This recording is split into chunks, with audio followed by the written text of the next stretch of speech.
People often ask me why I started RE&P Partners. The answer to that one is I had 25 years running companies of diverse industries, food, entertainment, construction in different countries, including Canada, of course. And in all of those companies, I was actively involved in sales and marketing. So I had some good background in sales and marketing, saw all the challenges in that area.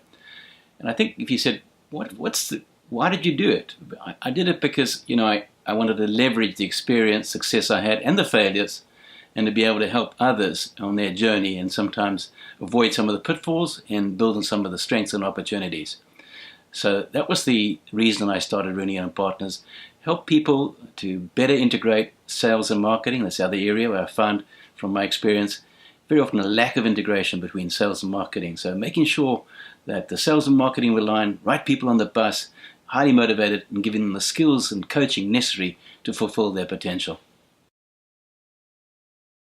What we do that we have found works really well is we figure out the strategy, the marketing strategy, and then we move into the branding phase. That means creating a logo, websites, social media avenues, if applicable, brochures, and so on, that are all completely linked back to that messaging.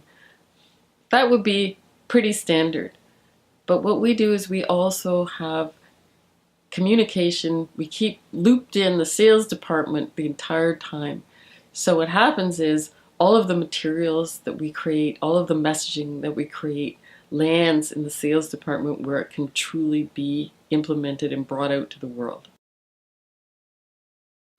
RE&P has a very thorough and unique process in terms of our marketing offering. What we do is we look at the competition, we look at the clients and prospects, and we also look at the mission, vision, values of the company so that everything is aligned and we get deep into the core of what motivates the consumer. Once we do that, we can figure out what your true differentiator is, and that can really drive a ton of business.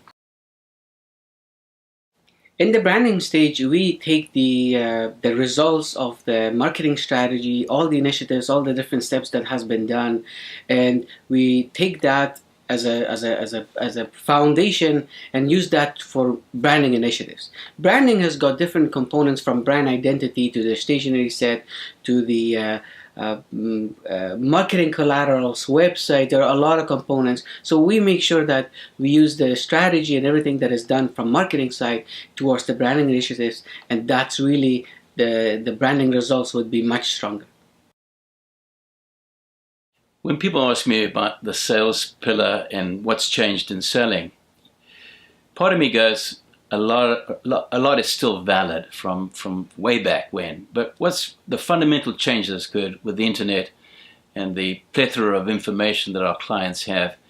You're finding that most companies are becoming homogenized. They're very similar to the competition. So being able to differentiate yourself is becoming increasingly difficult. And sometimes that can be almost impossible for marketing to do. That means the differentiator is in fact the salesperson. So first job in selling is to make sure that you have the right people on the bus, and different industry verticals and different segments require different kind of animals doing the sales. So you have to pick bloody carefully to make sure you've got the right people doing the selling job first of all. Once you've got them on the bus, then you need to make sure that they've got the necessary skills and attitude to be able to do what they've got to do, and that's, do the heavy lifting to go and find new customers. And we give them the tools and skills necessary to be able to do that, and confidence to be able to do that, to know what makes them differentiated, and to make sure that the sales and marketing are truly aligned, and that marketing is producing materials and systems and things that actually help the salespeople. In this short video, it's impossible to cover all the challenges and frustrations you may be experiencing in sales and marketing. But if anything has caught your interest and you think we may be able to help, please feel free to give us a call.